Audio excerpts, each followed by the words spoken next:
This club's about winning trophies. I'm inexperienced in a lot of those things. 3-0. Can you believe it? Almost lost the cup and you win it. The new European champions, the treble, the dream come true for you. I can't believe it. I can't believe it. Football, bloody hell. But they never give in. And that's the winner. Welcome to the American Red Devils podcast. I'm John. I'm Alex. And we are bringing you the best Manchester United news from this side of the pond. Ooh, sir, how you doing? How you doing? United were back in action. Wasn't long. A Wednesday EFL Cup matchup back down in Brighton on the South Coast. A little bit easier today. Dispelling 3-0. Good win. Clean sheet. Reserves got a not reserves. The backups got a chance to play. Got some legs underneath them. What's not to like, sir? Sir, it was the Manchester United B team versus the Brighton B team. They kind of canceled each other out for half of football, but United made the breakthrough. Mata, man of the match for me. He had a great game. Van de Beek looked sharp. A lot of the ball didn't do much with it, but at the end of the day, we get our goals onto the quarterfinals. Tight turnaround, so let's focus on Tottenham. I'm not going to measure Ole Gunnar Solskjaer or this squad, particularly with this performance. It's job done, right? That's what it's all about. Yeah. This was about getting players minutes, every single one, and that starting 11 needed minutes, and they got them, and it was about getting a result, and it was a good result. Definitely not the same Brighton team we saw on the weekend. They were not at their sharpest. We were, we weren't punished, even when we weren't at our sharpest, but you get the win, you get it's not 3 points, but you move on to the next round, and you get the win away. So it's another big win, keeps the momentum going. It's about scrapping it together at this point. It's not all going to be perfect. It's about results, but it's a good result. And we're going to be talking about the window instead, sir, because that's where we're blowing it really. Woody, leaving it all to do. No Sancho, no signings. I mean, we'll get to that later, but a cold, rainy day on the South Coast, you win 3-0 against Brighton and Hove Albion. Get your fish and chips, sir. Have a dark ale. I think that's a win in the books. No one's going to remember this one when we're hoisting the Carabao Cup. Hey, we'll take it, right? It'd be good silverware. It'd be early silverware, and, it would be good for the squad. And it's just an important win. It's minutes, it's a result. It's a clean sheet, and it's another win on the road, which is keeping a pretty good streak going. So nothing to complain about here. No, absolutely we march not. on to the weekend. The one thing to moan about as a Manchester United fan has got to be this transfer window. Just every day, just taking twists and turns. I mean, you're right at the end of it now. September 30th, sir. Window ends October 5th. It's a Monday. I never had high expectations anyway. I've looked at the balance sheet. Manchester United, they're hurting. COVID is killing them at the wrong time. This club isn't flush with cash, and you need cash in this type of market, and I think we're seeing it. United are trying to get in these cheeky deals, trying to give a low ball offer for Sancho. We don't have the money to pay up, even if we wanted to, in my opinion. They're delaying the financial release post October 5th. I'll get a full update once that drops on americanreddevils.com. Be interesting to see what's going on behind the scenes at Manchester United. Nobody knows. Today it's Dembele. Tomorrow it's... Sir, you might be playing for Manchester United at this point. I can smell the panic on Woodward and Judge. It's actually bad because we've seen this movie before. Hey, maybe they'll pull out a Sancho miracle. It just doesn't feel like it. Everything you're hearing from the BVB camp is that like, what? Who? Our deadline was August 12th. It's the end of September. What are you talking about? So it just feels like United are just like blowing it. Maybe they're just so worried about shoring up the balance sheet in general so they don't run out of cash and, the creditors come and take Old Trafford away from us. But they're getting no signings done. It's like every club, whether it's the top of the league, bottom of the league last season, or the newly promoted sides, they're all getting more players than we are. We got one signing in, Donny van de Beek. Gallo does not count. Bruno does not count. These are not signings. Donny is a hell of a player. Showed it today. He looked great. But it's desperate stuff. It's just like it shouldn't be this way. The club should get business done. They're leaving it very late, as usual. What do you expect? I mean, you just got to look at, it pains me to say it, but Arsenal, two titans of English football.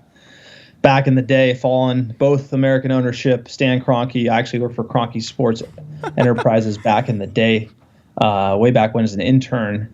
It's known that he has a tight pocketbook. We've seen Arsenal make top four, not spend money.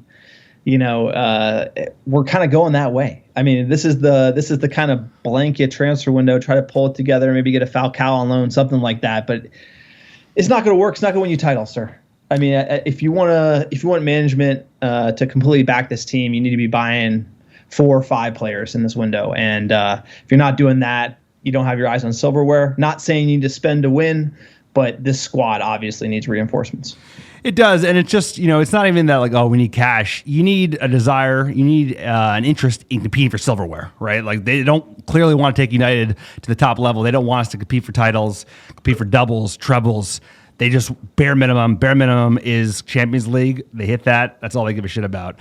It's also just like aptitude. It's the ability. They got no ability. They don't. It's not that they just don't have cash. They can't even get like bread and butter signings done. Like the fact that like apparently the Porto one trying to get Alex Telles, 27-year-old. Exactly. They don't have a director of football. Ed Woodward's still in charge. Same story every year.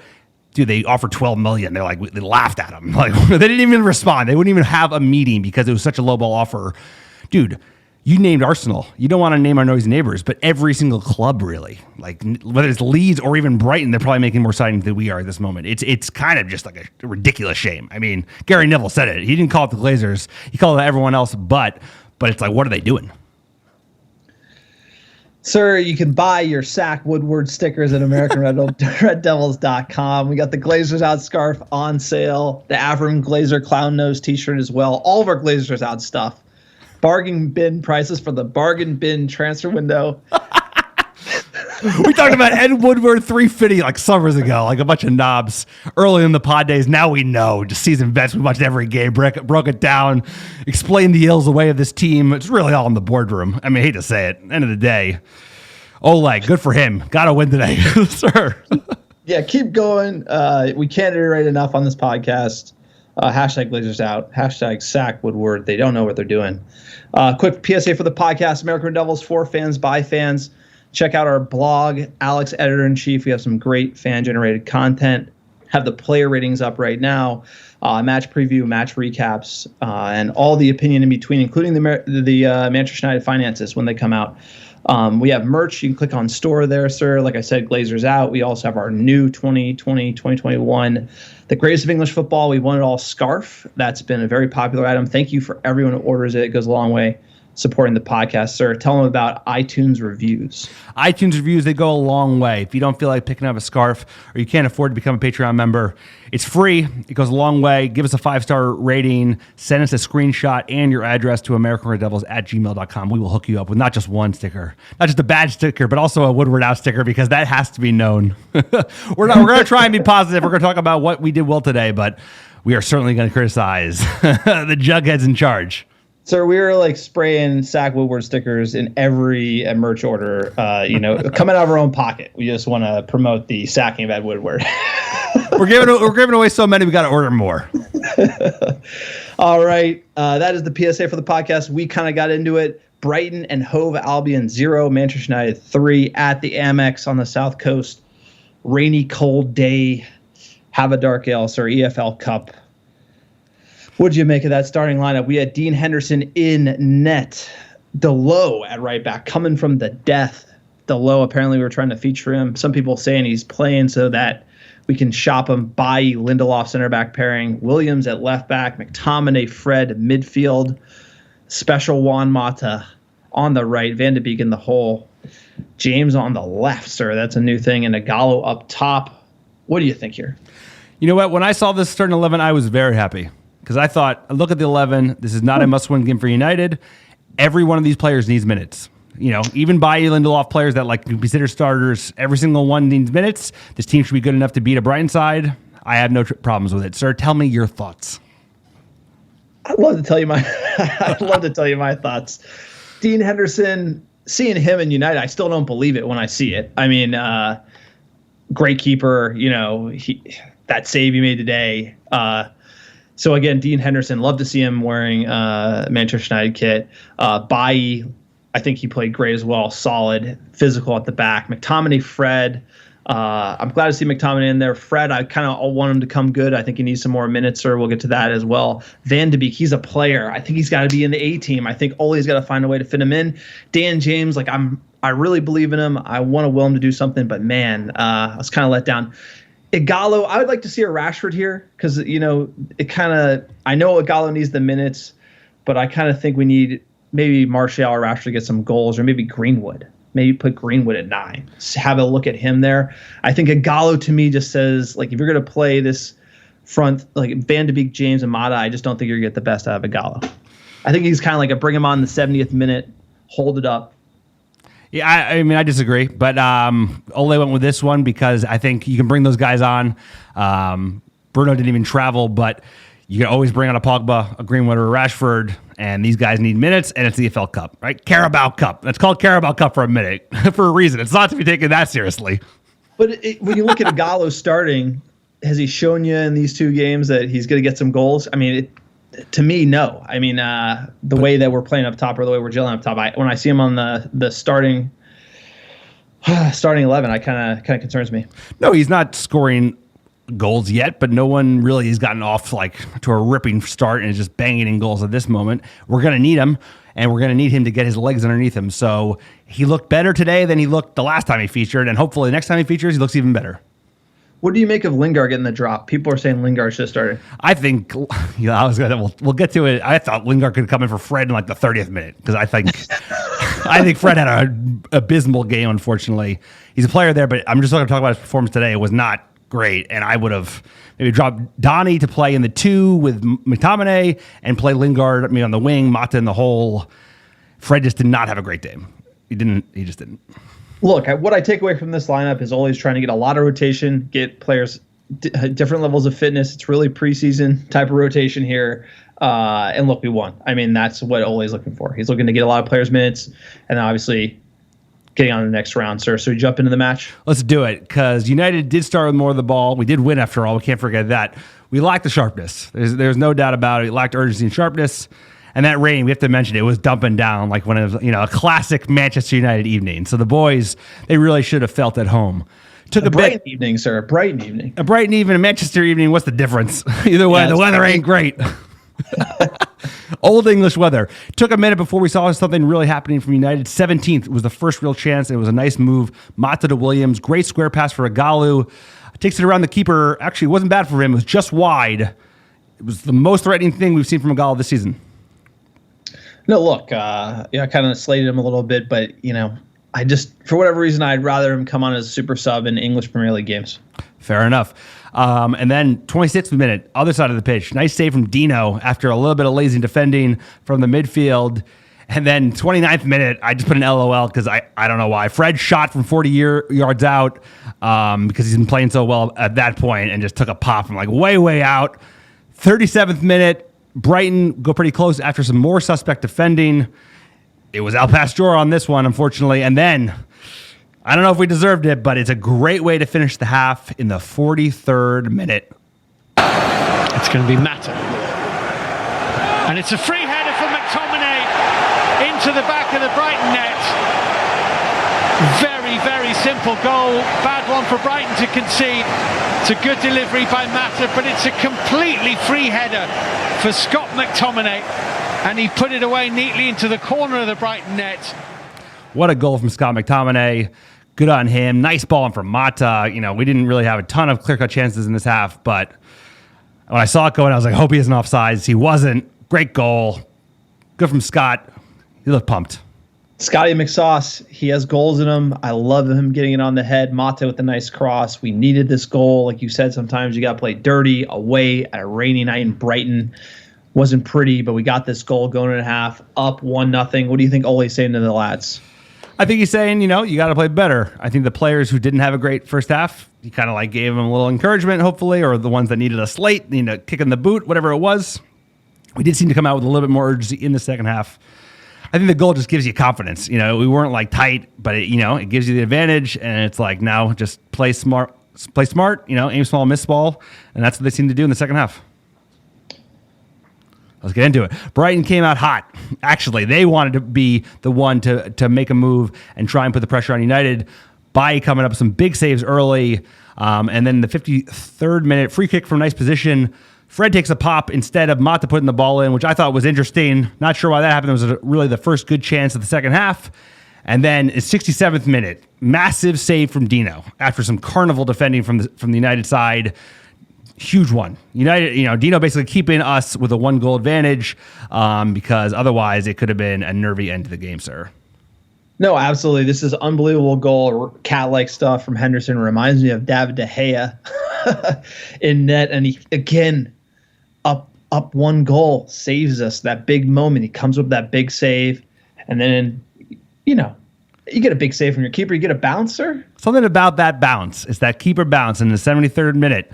It was the Spaniard, Juan Mata. On time, and here he is, Mata, and he puts Manchester United 2-0 in front with a really composed finish. That's a fine goal. Fine goal indeed, sir. What do you think about Juan Mata's the second goal of the match to actually ice Brighton? Hey, you get an assist. Might as well get a goal. The special one, I mean, this is great. I mean, the Hezi, the easy finish, I believe was a Meg as well. Juan Mata in around the box, he's deadly when he's on.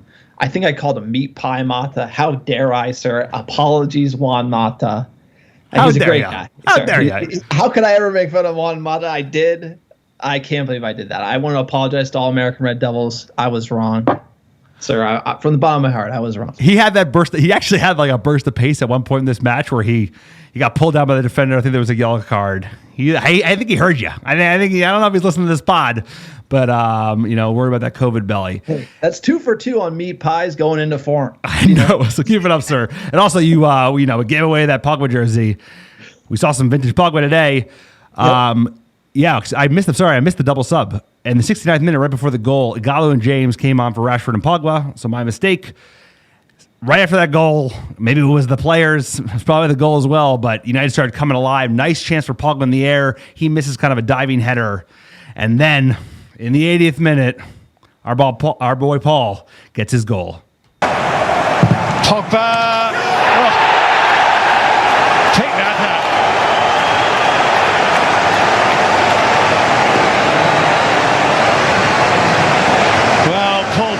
Enjoyed that. Paul Pogba certainly enjoyed that. That is an £89 million signing, sir. What a goal. I mean, repping the sleeve. I mean, first time I've ever seen that in world football. Paul Pogba, he's just like, he's a killer. He's a baller, sir. You like to see Paul Pogba scoring goals, wearing that Manchester United shirt. I mean, slow start for Paul P. I'm not hating on Paul P. I'm saying, look, give him time. I believe in Paul Pogba, world-class midfielder. When he was talking about leaving, a year ago, maybe his head wasn't in it, but I love to see him. He's doing a great job in Miller Park for Manchester United. Probably a slow start to the season, but expect big things from Paul P, sir. Legend. All about it. Absolutely. Good point.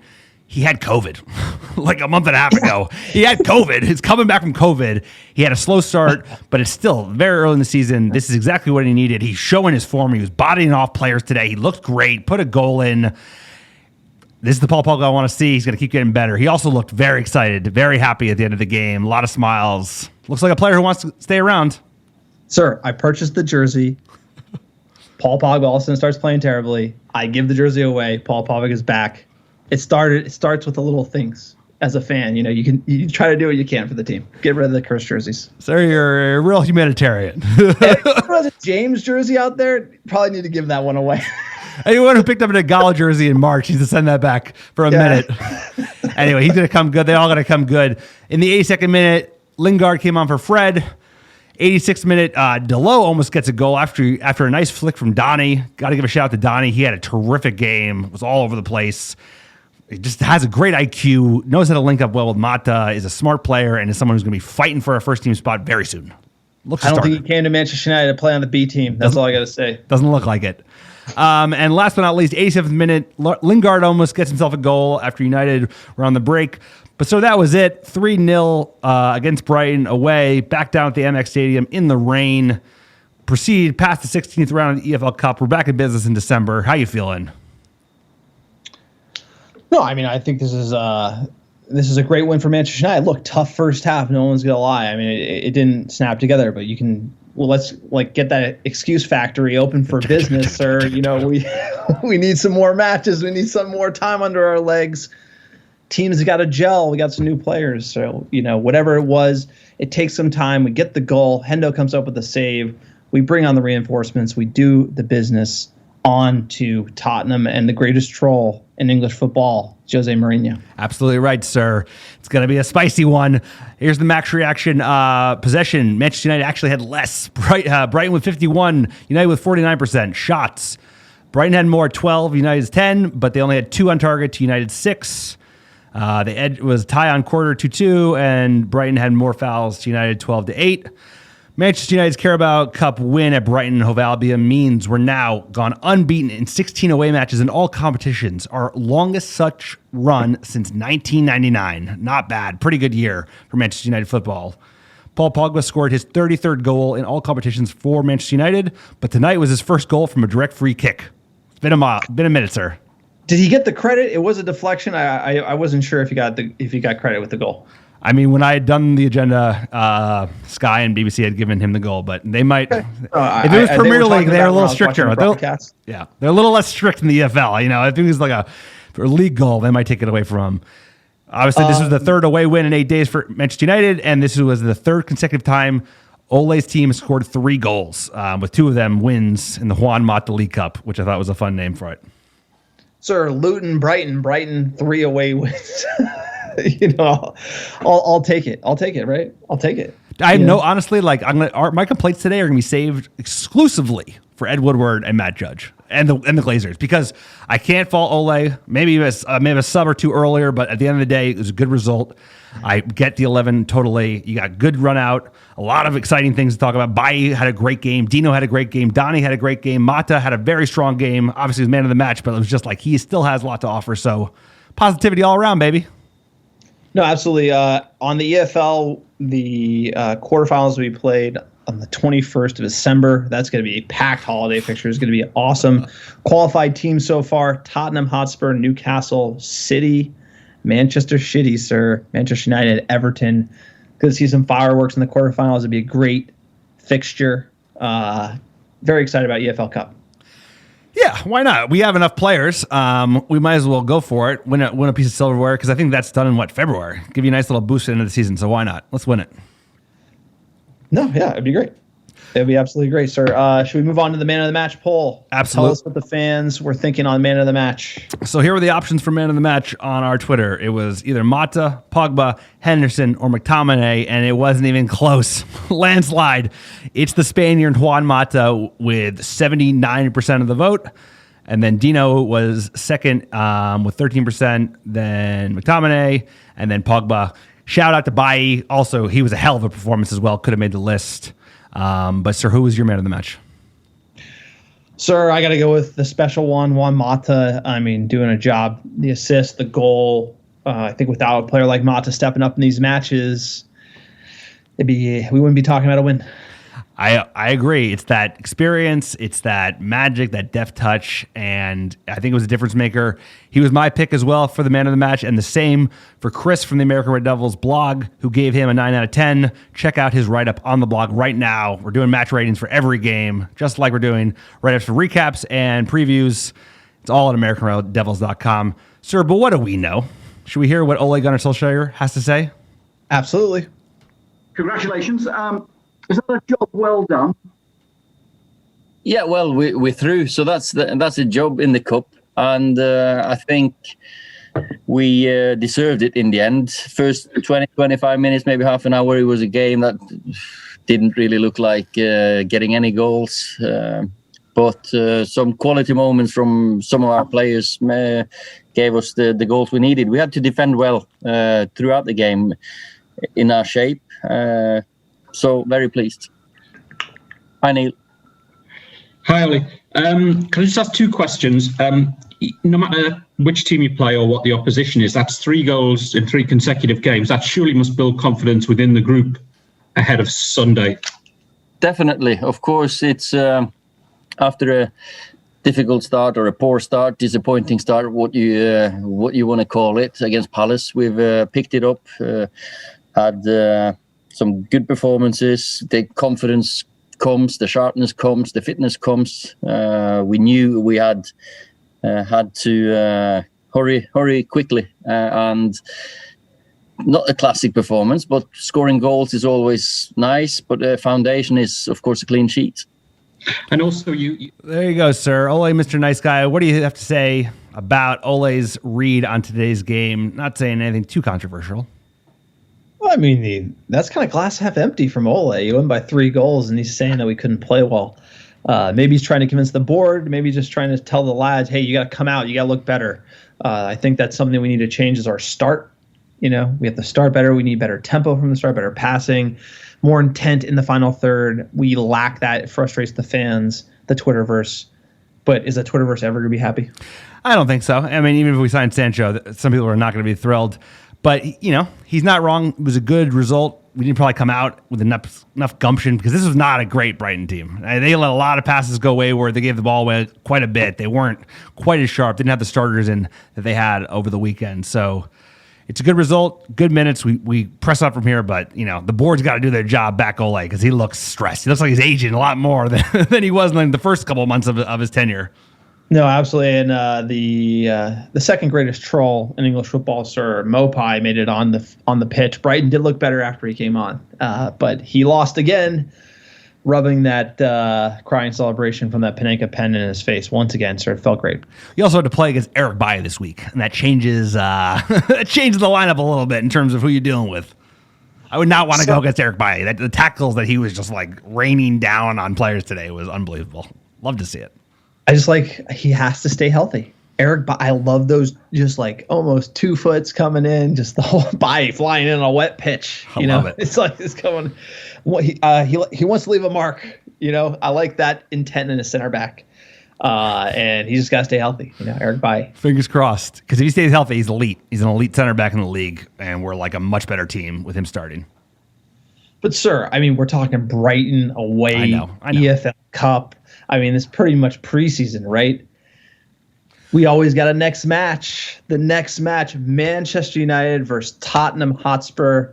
Lads, it's Tottenham, Old Trafford, English Premier League, Sunday, October 4th, 8:30 a.m. Great kickoff time, prime time here on the West Coast, sir. I absolutely love it. We got the greatest troll in English football, Ole saying that he's measuring goalposts in Europa League. Jose claps back. How dare my name come out of your mouth, Ole Gunnar Solskjaer? We all know last year we bested them. Ole rubbed the top of Mourinho's head. He couldn't take it. The mind games, sir, are already a DEFCON level 10 between these two managers. I love it. You want to play what Jose said in his pregame presser? Let's start with that, because that's just too hilarious not to start with. So let's make sure it's nice and loud, and tell us what you got to think, Jose. We have a game against a super team that is one of the favorites to win the Premier League. Sunday, where we have a game against a super team that is one of the favorites to win the Premier League. That's good to know. I didn't realize we were a super team ready to win the Premier League this year. We're certainly a super team compared to Spurs. That is what we call sarcasm. Coming from Jose Mourinho, troll in Manchester United. He left, obviously, on bad terms with the board. But he's coming back at Ole pretty hard. I was surprised Ole mentioned Jose's name when he talked about the goalposts. I think that was at Brighton. He mentioned Jose Mourinho. He said he should come out and measure the goalpost for him. That, you talk about Jose Mourinho. If you don't say that he's a special one, he's going to come back at you. And this one, these are two managers that really don't like each other. And I think we're going to see fireworks on the touchline. I mean, I don't think Ole dislikes Jose. It's just that Jose's talking shit, and Ole's like, "Yo, dude, I'm going to stand up for myself and talk shit back." And I respect the hell out of that, because Jose's just jelly because he misses United. He's like, at this shit club Spurs, they ain't doing nothing, dude. Either he's not happy. He knows they're not in that good a form either at the moment. They did started the weekend. They started the season decently well, but they are not looking terrific. They're having injuries already. Jose's he's got to melt down, sir. He always does. He's got to push his buttons. If we got to win, it'd be such good banter. Can't wait. No, it's I think a lot of United fans, I'm not going to speak for all of them, but when Jose went back to Old Trafford, the fans were kind to him. I think when he's left, he's been respectful of the club. And for whatever reason, Ole Gunnar Solskjaer has definitely trolled Jose. He's trolling the troll. Maybe if I was the manager of Manchester United, I would. It doesn't seem like that's what Ole does. He doesn't do it with any other managers. But for some reason, Jose Mourinho, he likes to clap back at him. And so, I think we're going to see fireworks on the touchline. He was yelling at Frank Lampard when Tottenham eliminated Chelsea from the EFL Cup. That was a riot. That was a riot. Running into the bathroom. I mean, this is like, I love that Jose Mourinho's in the EPL. He says we're a super team, sir. I think he's making fun of us. He's like, this is a super team, one of the favorites to win the league, when we're just clearly not, and we're dying. Well, he's doing Jose. He's managing expectations for his own side, right? To be like, oh, we're playing this great side, so if we lose, it's no big deal. But I respect Ole for what he's doing, because the guy's clapping at him. You got to clap back, because that's what it's all like. He's pissed because he beat him last time. The draw, he thought he deserved the win. They got the pen. This is a big win this is a big game for the boys. It's at home. We got to turn around the league. You got to just show them that there are levels to this. We are a super team. We used to be a super team. This is still Manchester United, and he knows what this club is built on. Even the owners, we are a super club, super team. Biggest 5 clubs in the world, bro. We're one of the biggest 5. Absolutely. Sorry, I think we need a super team shirt. Super team, but we don't have super owners. We do not have super owners.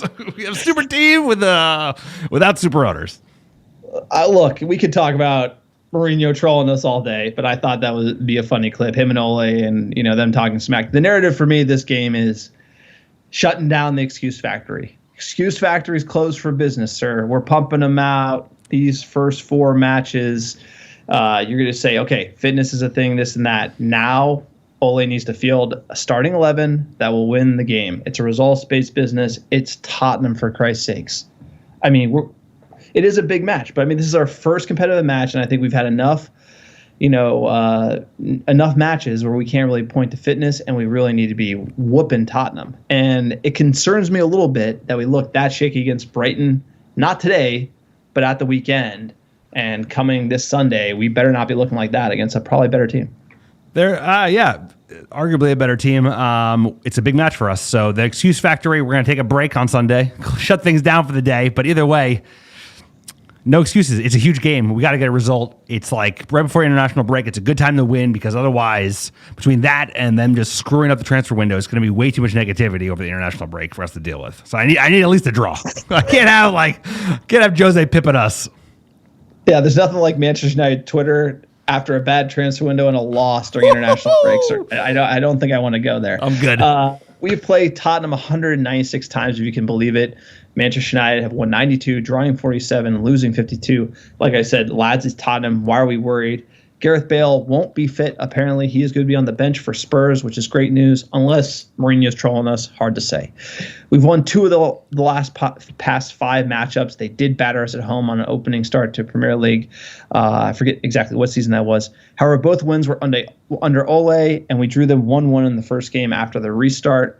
The first match, which was a 1-1 draw. The first match that we ever played them as well in our club's history was a 1-1 draw in January of 1899 in the FA Cup. United was still Newton Heath, the Heathens back in the day. And Tottenham Hotspur Football Club, commonly referred to as Tottenham or Spurs, and as Sir Alex Ferguson famously said, lads, it's Tottenham, was founded in 1882, sir.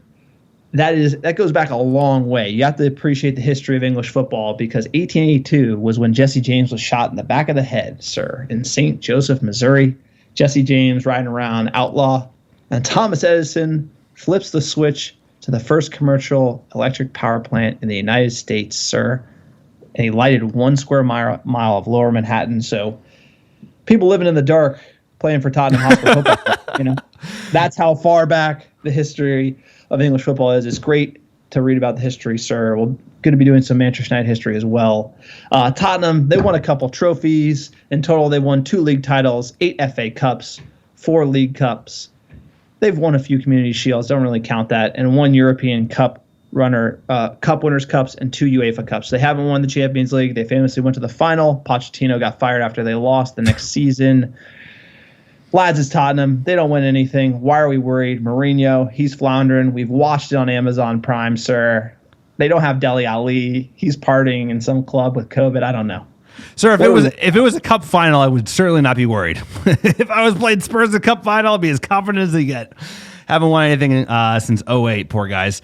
But Jose's going to get the upper hand. This is a huge, important win for both sides. Sir, it's gonna be a knife fight. It's gonna be an absolute battle royale. We've got a fit side. We have options. There are people that are like, fighting for spots at this point. So injury list is low. It's a good place to be. And Son is questionable as well. Exactly. Son is the number one player. Son, and imagine seeing that team sheet with Son and Bale. And, I'm starting to look at our super team, get a little worried. Super team? No, Son's their best player, and Son, I believe, is injured. I think he's got a hamstring injury. So that's a big break. They got your boy Harry Kane, though, sir. They got your boy Harry. Yeah, sir. I'll tell you what, those Harry Kane pre-match, those pep talks. That's what I listen to every day in the morning when I get up. Gotta get you pumped up. Physioroom.com, looking at Manchester United injuries. Axel Tuanzebe, ankle foot injury, mid-October. Romero, not available, trying to sell him. Phil Jones, no return date for Philly. Given those injuries, like you said, we're a fit side. What's your lineup for Tottenham on Sunday? It's a common starting 11, so apologies in advance, but it's going to be De Gea in net. Who else? Back for AWB. Bailly gets the nod. See ya, Lindelof. Maguire and Shaw. Midfield of Matic, Pogba, and Bruno. And then a front three of Rashford, Martial, and Greenwood. Full fit and firing. Let's rock and roll. Let's get all 3 points. I'm going to go with you on that back line. De Gea, number one in net. Wan-Bissaka. Bailly is in. I think that was the audition, him and Lindelof against Brighton. I have to think Bailly won that contest. Maguire, Shaw. Midfield, this is where I'm making moves. Pogba, Van de Beek, Bruno. You got Donny on the bench. Bring him in. Put him in, coach. I want to see that midfield. That does it. Those guys are ballers. Those three of them can beat Tottenham in the middle of the park. Why not? Rashford, Martial, Greenwood.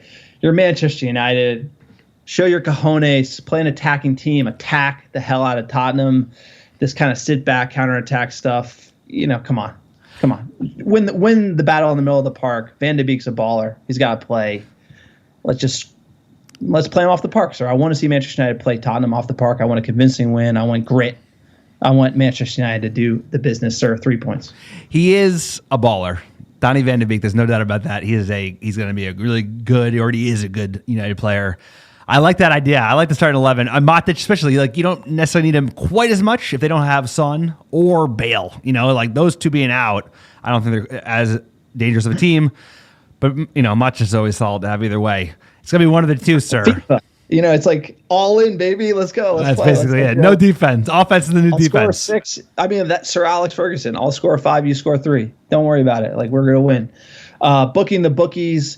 We are the odds-on favorite to win. Manchester United minus 105. Tottenham plus 290, sir. The bookies, heavy money on United here. Plus 260 the draw. Do you feel like we're that heavy favorites going in this match? I would think a coin flip for either club to win. Yeah, I thought it would be tighter given the fact that we dropped points, but I guess they rate the fact that we've won the last 3 games, scored 3 goals, played at home. I think we're going to win. I'm not going to take that line, but I think we're going to win. I'm not sure the bookies have it spot on. First goal scorer, Manchester United, Bruno Fernandes, plus 450, tie with Martial. Igalo, Rashford, plus 500. Greenwood, plus 600. Van de Beek, plus 800. So Van de Beek looks like he might be starting. At least the bookies rate him for first-time goal scorer. Ole might be pulling the trigger, put him on the park. That would be a move. He certainly looked great today. He did play the whole 90 minutes, so that would be an interesting one to just play him again. So I think he's going to come off the bench. What is your score prediction, sir?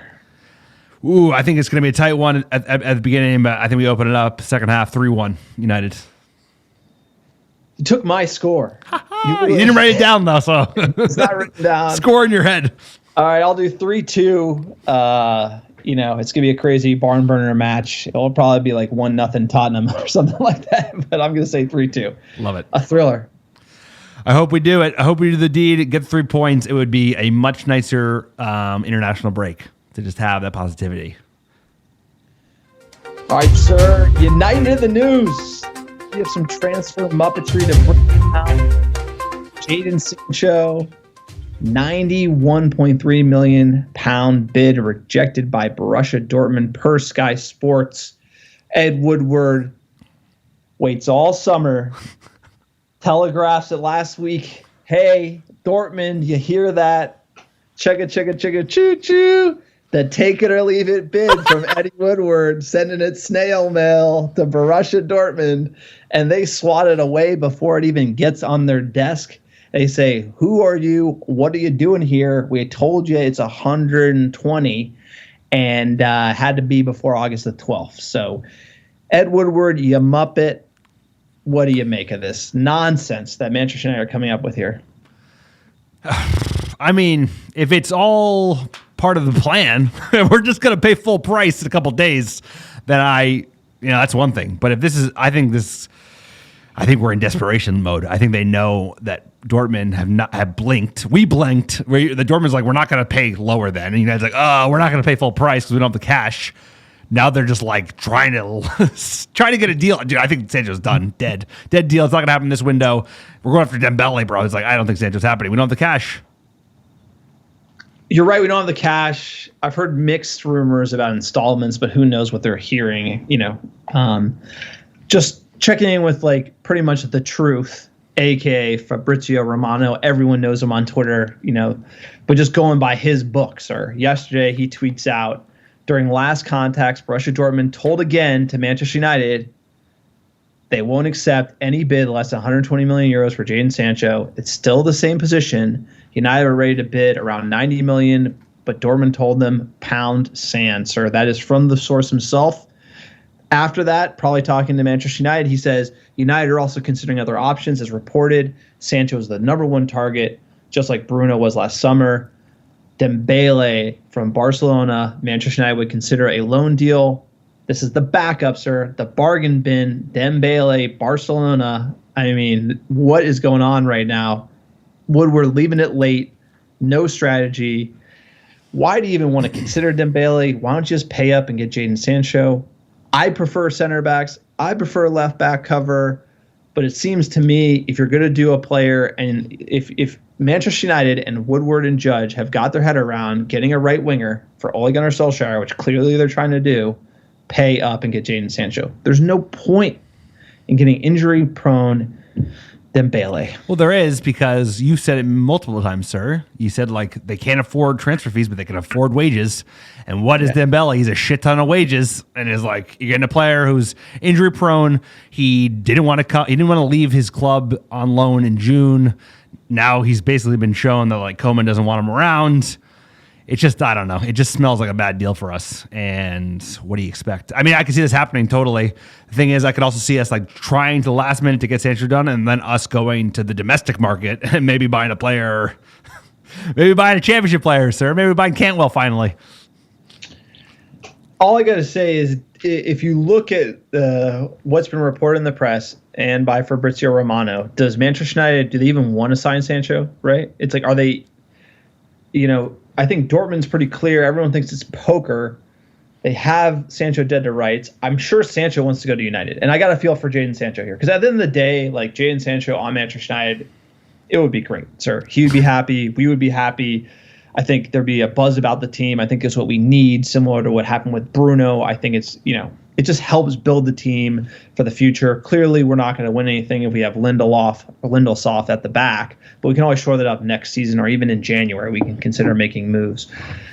It's just this type of haggling is not going to work. So it's just they got to pay up, or they got to sign Dembele. Either way, you shouldn't leave it this late. And so I'm just disappointed in just like how this multi-billion-dollar, like the greatest football club in the world is run. It's really a joke. It's really a joke, and something's got to give. I can't believe that the Glazers, the board, can't even see that, where it's clear as day. Even if you're not going to spend money, you need somebody who knows what they're doing on the footballing side of things, And we'll talk about the Sevilla director of football talking about it, but it's like you got to have someone who's an expert, and we don't. You do, because there's a formula for this, and we're just not following the formula.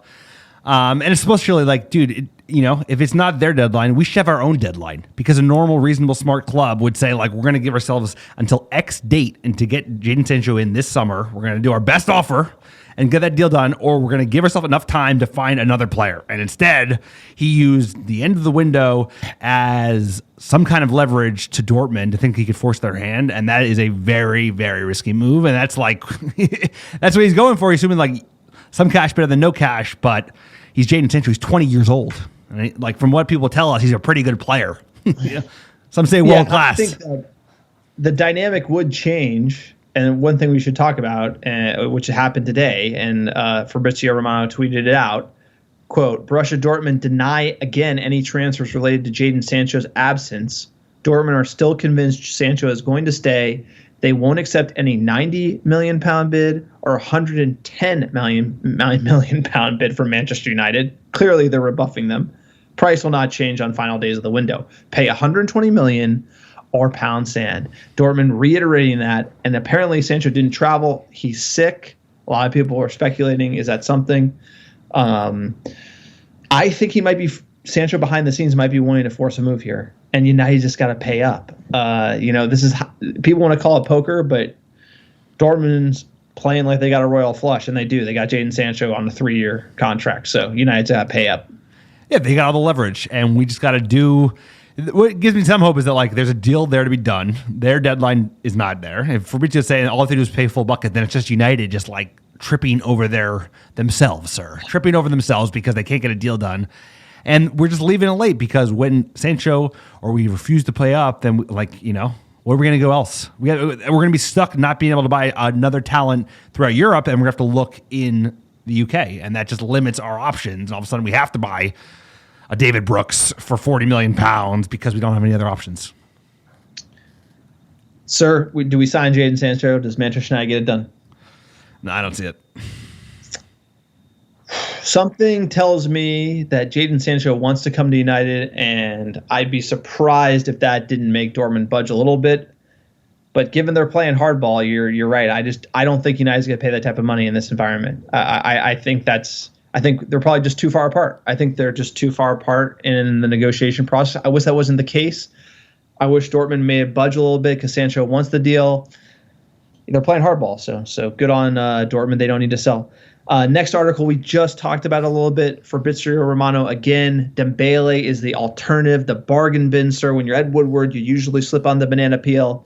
You don't get what you want, so you got to go scrambling.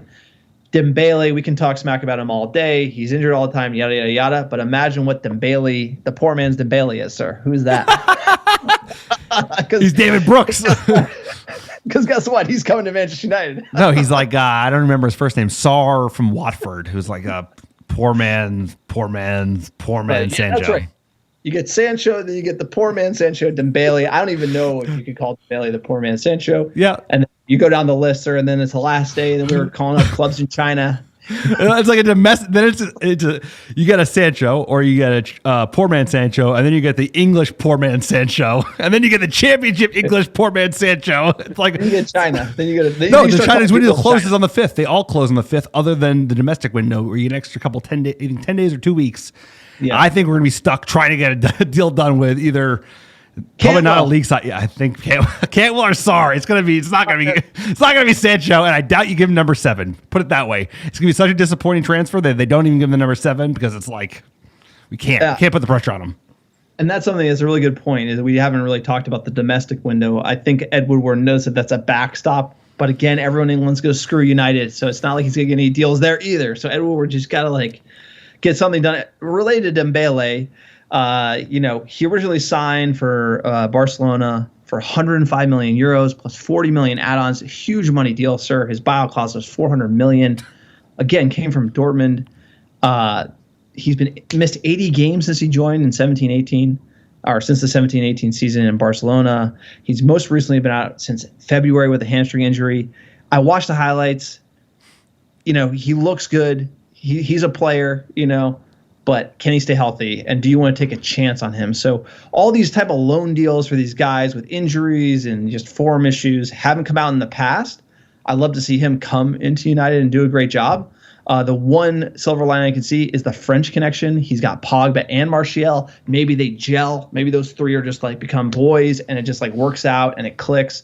That would be awesome, obviously. Again, so, if you can't get Sancho, would I take a loan for Dembele? Maybe a loan to buy something? Like, yeah, I probably would. I would, only if it's a loan to buy. Because if you have him, like you said, I could see it working. I could see it being a disaster. But if it works and he can stay healthy and is like ripping and roaring with, part of his French compatriots on the United side, and then Barcelona are like, yes, we'll take our player back. Thank you very much. It has to have some kind of long con basis. Otherwise, it's just we're doing like short-term deals like the Igalo deal, which really has no foresight because he's not really featured on our side, and we're going to lose him in January anyway. I don't like this deal unless there is an option to buy him.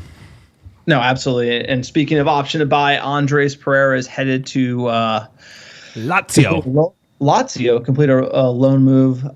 So, we wish Andres Pereira the best. There is an option to buy for £24.5 million. I think that's a good price if they want to buy him as well. So, that's not a bad deal, and it's a loan. So wishing Pereira the best there, sir. Another article, the director of football for Sevilla, Monchi, he came out per goal.com and he says he doesn't understand why Manchester United don't have a sporting director. Talking from a club who has won, was it the Europa League 6 times now? They are doing something right at Sevilla. They're making good talent. They know their footballing operations. And they look at Manchester United. What are you doing? Like, everyone has to know, like, when the players start coming out and saying it, and then the press start coming out and saying it because the agents are saying it, it's like Manchester United have no idea what they're doing in the transfer window, and we're spending tons of money. And so, like, you would think you would need, someone who was very experienced running the footballing operations there. And you got Eddie Woodward, who's an ex-investment banker who knows nothing more than you and me about it. And I don't even know if he knows as much as we do, sir, because he seems like a complete knob. But this quote, I put it in because it's so illuminating. It's like they spend so much less money than us. Okay, Sevilla's not winning titles or winning Champions Leagues, but they are winning Europa Leagues. They do good recruitment, and they're spending a lot less. It's just like they have an operation. They have a structure, and it's like we don't have it. I don't know if any of these points of the quote you want to call out, sir, but I just thought like he's spot on. And the pressers say it, some of the ex-players say it. Now you have someone who's like, we were attracted to years ago when we did talk about getting director of football, and he's saying like, what are these idiots doing, basically? Yeah, he says, quote, 67% of the budget is allocated to the first team. If you don't have a specialist who deals with that, it's very difficult to understand. He's just talking about the one thing about Sir Alex Ferguson is he always was able to change with the times. And then when he ended up retiring, that's when things changed from sort of like the president and CEO calling the shots to like actually having a director of football, somebody looking at the footballing side of things, doing squad planning over the long term, looking at the reserve, everyone coming through. This position has grown, and Manchester United never evolved. We kind of replaced David Gill with Eddie Woodward. And, again, that's not how it's done in world football. You look at the best clubs who are currently being run right now, and, they have, great footballing operations, a whole team running this thing. And it's not just like Ed Woodward and his buddy who are ex-investment bankers running around town. It's just not how it's supposed to be done. And United didn't evolve, and we're seeing the consequences of it. You see backing different managers with different styles, spending hundreds of millions, and it going to waste. Our net spend is horrendous at this club. It is, because we don't do good business, because we're run by a bunch of morons. Because I hate to say it, you look at the history of this club, and the most successful periods we had were when we had like a steward, a one-man army that was like the godfather of the entire club. So it was Busby, and then it was Fergie. But they ran everything, and like you said, they changed with the times. Both of them were like decades long. I think they both did 26, 27 years. And they won tremendous amounts of silverware. They kind of oversaw the academy, the first team. They like went with the times in terms of changing whatever. They never filled that void and realized that like, hey, we're not good enough to do this. They kept trying to like have the manager that they bring in decide everything. So they allowed that to happen with Moyes, which was a complete disaster. Same with LVG. And to an extent, same with Mourinho, if you think about some of his acquisitions. But he was probably closest until we got to Ole. You need to have this because there has to be continuity if you change a manager. And instead, it's just like we're so manager centric, and that's why we've actually starting to see something turn around because Ole gets it. He's doing it in the same frame, the same lens of these previous greats. He's not there yet, but like he needs the next step, which is to be backed by the owners, backed by the board, and it's just that simple. No, I totally agree. So the key is continuity. Manchester United knows how they should be playing football. They should be hiring the manager to fit that system. They should be hiring the players to fit that system. You shouldn't fire David Moyes and then play tiki-taka with LVG, then play defensive masterclass with Mourinho. It doesn't make any sense. And if you have a director of football, because the way the role of the manager has changed over time, that you can't be fitting the manager style. The manager needs to be fitting Manchester United style. And who sets that style? It's the director of football, sir. And it's that easy. I'm for hire here. I'm for hire. We don't even we don't even have football backgrounds. We're from America, and we know that this is not that complicated. Van der Sar, there's so many people. Just look at the clubs who have done it well, and just recruit one of their talented people and back them. Give them money. Give them staff. Van der Sar, director of football at Manchester United. Are you kidding me? Rio Ferdinand, somebody let them have it, dude. They know how we should be playing, and they can work with a coach. They can find a coach to play our style. So speaking of Ole Gunnar Solskjaer, when Roy Keane speaks, we listen. He came out with a harsh take. I tweeted it out. You don't have to agree with Roy Keane, but he always gives it, sir, the Irishman. What do you think of the start made by Manchester United? Not been great. I think obviously they would have been pleased with the result against Brighton, but worrying signs already in the first week. I know it's early days, but you've given up obviously a lot of goals and a lot of chances against obviously Palace and Brighton. So signs aren't great. What else is worrying? I think the amount of chances they're giving up in the first couple of games. I think it'd be different if it was maybe against Man City or Liverpool. We were thinking, obviously brilliant attacking players, but you'd expect them to do a little bit better against Palace. And the chances Brighton created, okay, everyone's, I suppose, focusing in on it defensively, how poor they've been. But I think as a whole team, it's not been great. Again, particularly the amount of chances they're giving up. What do you think should be the target for Manchester United this season? I think the remit will be different for Ollie this year. I think last year, obviously they would have been saying if you can get in the top four. I know he got to 3 semi-finals, but I think it'll be higher this year. I think they certainly have to get a little bit closer to Liverpool and Man City. The points total cannot be the same again as it's been over the last, I suppose, 3 or 4 years. I think Ollie will have to probably get his hands on a trophy. I think the honeymoon period is certainly over for Ollie. I think the pressure starts to mount now, particularly with performances like they've had over the last week or so. Now, that was after the last Brighton game, so I think you may be a little bit rosier if you talk to Roy today after seeing the performance. But a lot of the stuff we talked about over the weekend, sir, it wasn't good enough. That could have gone the other way, but Roy was certainly not impressed. Yeah, what do you make of his expectations for Ole? Is the honeymoon window over for Ole Gunnar Solskjaer at Manchester United? Is it time to get results? I mean, the fans will expect that, and to a certain extent, we expect that. But at the end of the day, he's not being backed by the owners. He's not being backed by the management of this club. Just look at the number of transfers that have been done versus every other club in the Premier League. It's not even a comparison. It's a joke. So while everyone's expectations is yes, his honeymoon's over. It's time to reform. We have to give him a little bit of a benefit of the doubt because we have to keep that in mind. We'll forget about that in a month after the transfer window is in our memories distant, but we have to keep that in mind in November. If things get rocky, they didn't back him. They didn't back him like they haven't backed the 3 managers before him, and that hasn't changed. Yeah, no, I totally agree. I just don't think if you finish third and there's clear areas, we go back to the director of football conversation, there's clear areas you need to improve and you don't improve those areas, what do you expect? And you could see that we almost outperformed going into the end of last year too. So, you're thinking like our squad was probably good for 4th and probably still is. Does a Sancho make us 3rd, 2nd, even make us title contenders? Probably not. Probably Sancho, a left back, and another midfielder. Those are the type of things. And that's if everything gels. So probably a little harsh from Roy Keane, but, he always gets it harsh. And you have to agree the chances that Brighton were able to get against us. That is worrying. So that's why I think the center back for me is a priority. But, I don't run things. So Ed Woodward's just let's see what we get, sir. Let's see what we get.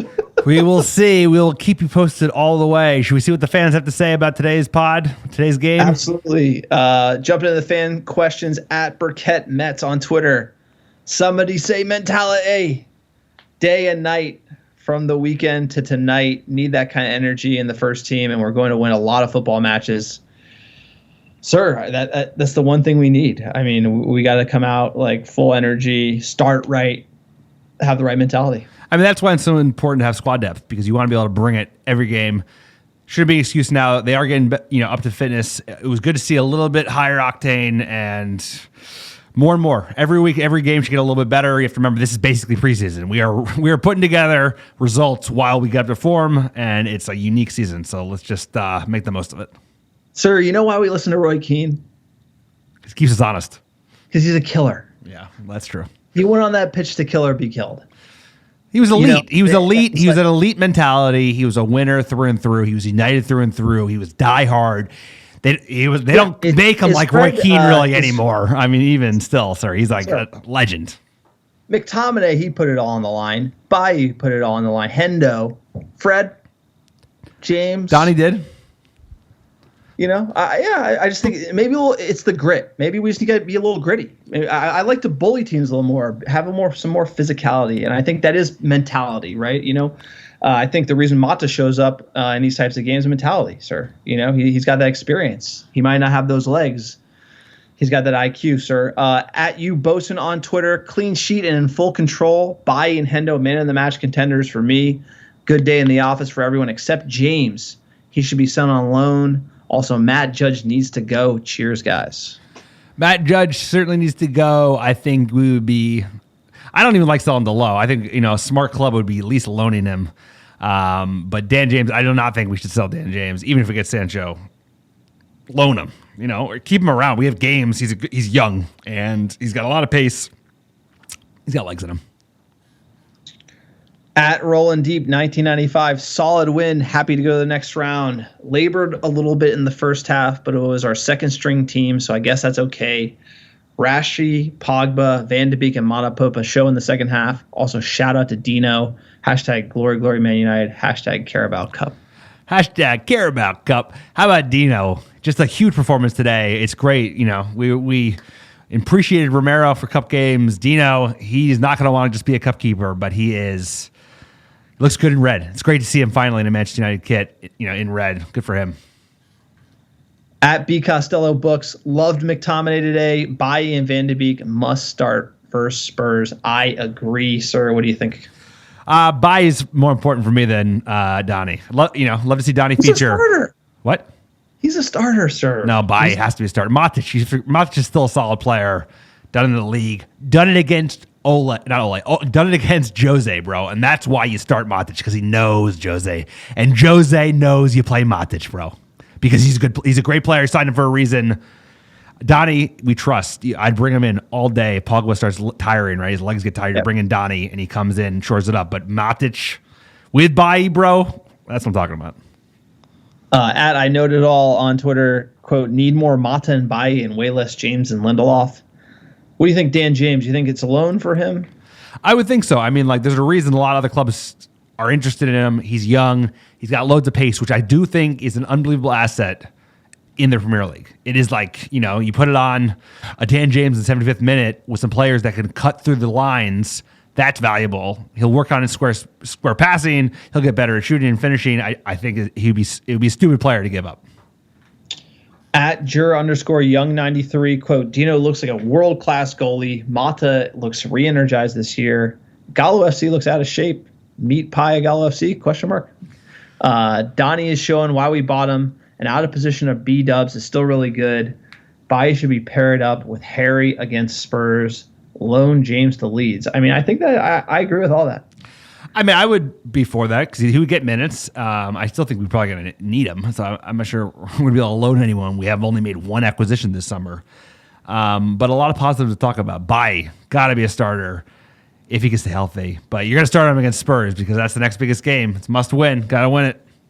All right, last tweet here at X18Busby78X. Quote, Van de Beek is looking mint. A lot of times he had good position and the ball never came. Nevertheless, he created the space and had an assist. What a player. Hashtag team half zebra. Cheers, lads. You know you never go full zebra. Half zebra's okay. Van de Beek, he's great. How do you fit him in the starting 11? Like you say, coming off the bench, is that enough? I think he can really put in a shift in the middle of the park, sir. I love to see him with Bruno and Pogba. Come on, that's my FIFA team. It's definitely a team made for FIFA. So there are plenty of games this year. I don't think there's gonna be any concern about no one getting enough minutes. Like this is the fourth game of the year. Yeah, there's gonna be plenty of games. Don't worry, Donnie will get his chance. He started today. He was fantastic. He was really fantastic, and I think he'll only get better. And he'll only perform better as he plays with some of the better players that we have in our team who didn't all feature today. So promising things from Donnie Van de Beek. Bye. All right. That's the podcast. Thanks for listening. American Red Devils for fans, by fans, sir. I could go all day, but unfortunately, the wives, they wouldn't have that. You can support the podcast by checking out our online store. We have some amazing merchandise. Hashtag Glazers out. Got some scarves, stickers, sir. We have our new 2020-2021 scarf for sale. The blog, www.americanreddevils.com. Check it out. Write a review on iTunes. We'll send you a sticker. You got the top downloads the last 7 days. Let's hear it.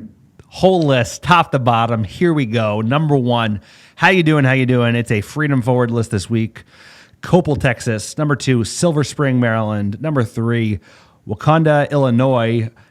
Brewster, New York. Schenectady, New York.